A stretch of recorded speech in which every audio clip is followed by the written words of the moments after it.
We're going to be using Skilltestpro for this session, which gives you realistic exam-style questions that are going to help you build confidence and speed.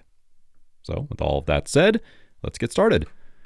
A company wants to ensure that laptops automatically rotate the display when switching between tablet and laptop mode. Which component enables this feature? The accelerometer? Gyroscope only? Proximity sensor? Ambient light sensor? Or GPS receiver? You were right if you said accelerometer. An accelerometer detects orientation and movement, allowing the operating system to rotate the display automatically. Gyroscopes assist with motion tracking, but they're not solely responsible for orientation detection in most laptops. All right, next one.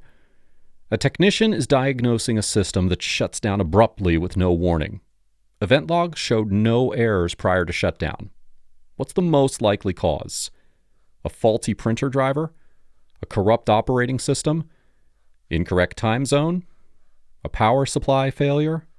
Or a disabled firewall? The correct answer is a power supply failure. Sudden shutdowns without logged errors often indicate hardware power loss. A failing PSU can abruptly cut power without giving the OS time to log events.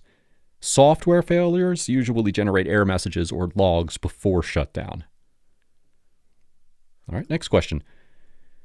A user wants to connect a workstation to a monitor that supports 144 Hz refresh rate at 1440p resolution. Which connection is most appropriate? VGA, DVI-A, composite video, DisplayPort, or USB 2.0? Correct answer, DisplayPort. DisplayPort supports high bandwidth that's required for high refresh rates and higher resolutions. VGA and analog standards cannot support these capabilities, and USB 2.0 does not natively carry display signals at this performance level. All right, next question. A technician replaces a laptop keyboard and he finds that several keys produce incorrect characters, even though the keyboard layout appears correct. What should be checked next? The system clock? The keyboard ribbon cable seating? Battery health? The touchpad driver? Or screen resolution? The correct answer is keyboard ribbon cable seating. Improperly seated keyboard ribbon cables can cause incorrect key signals or partial matrix failures.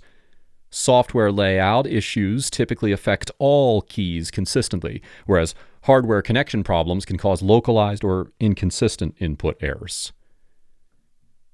All right, next question. A user reports that their workstation intermittently loses network connectivity when large files are transferred. The NIC does not disconnect, but throughput drops to near zero. What's the most likely cause? A duplex mismatch? Incorrect subnet mask? Weak Wi-Fi signal? An expired certificate? Or DNS cache corruption? The correct answer is duplex mismatch. A duplex mismatch occurs when one device uses full duplex and the other uses half duplex, causing collisions and retransmissions under heavy load.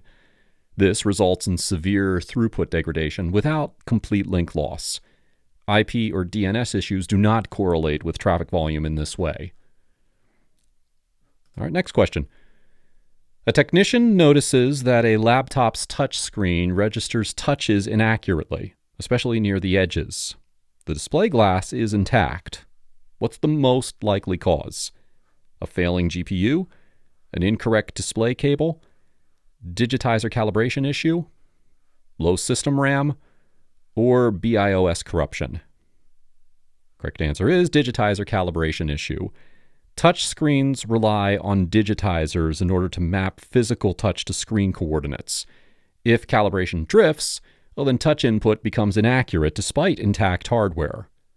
GPU or RAM issues would affect display output or system performance, not touch accuracy. All right, next question.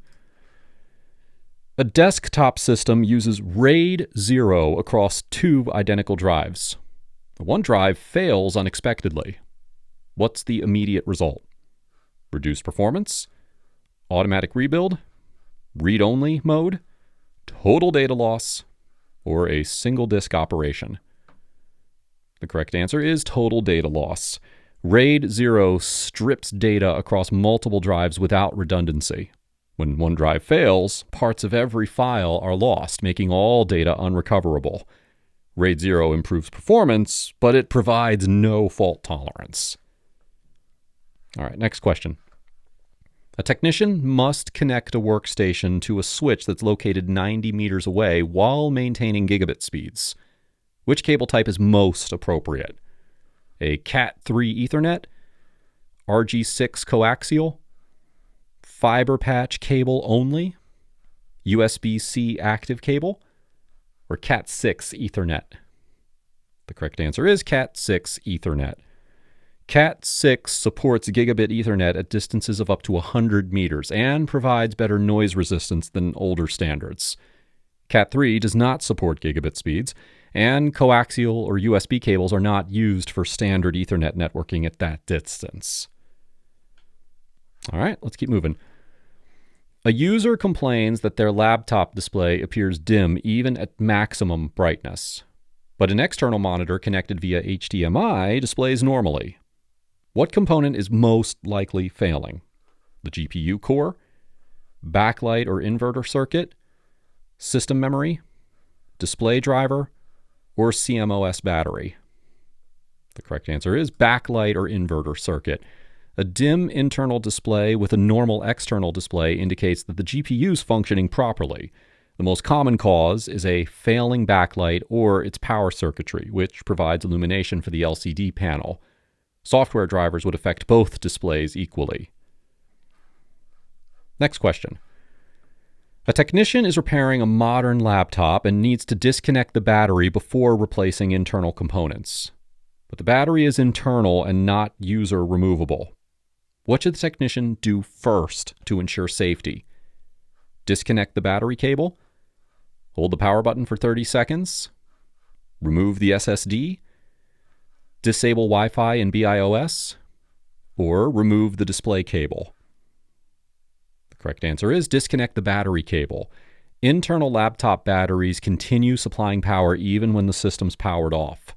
Disconnecting the battery cable from the motherboard physically removes power from internal circuits, preventing short circuits or component damage. Holding the power button helps discharge residual power, but it does not isolate the battery itself.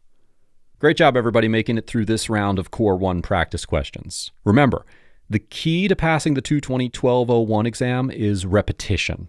Keep working through hardware scenarios, networking setups, and troubleshooting exercises until they feel second nature. You'll find the link to Skilltestpro in the description and in the pinned comment down below so that you can continue practicing with their full question bank. Thanks for watching, everybody, and I'll see you in the next one.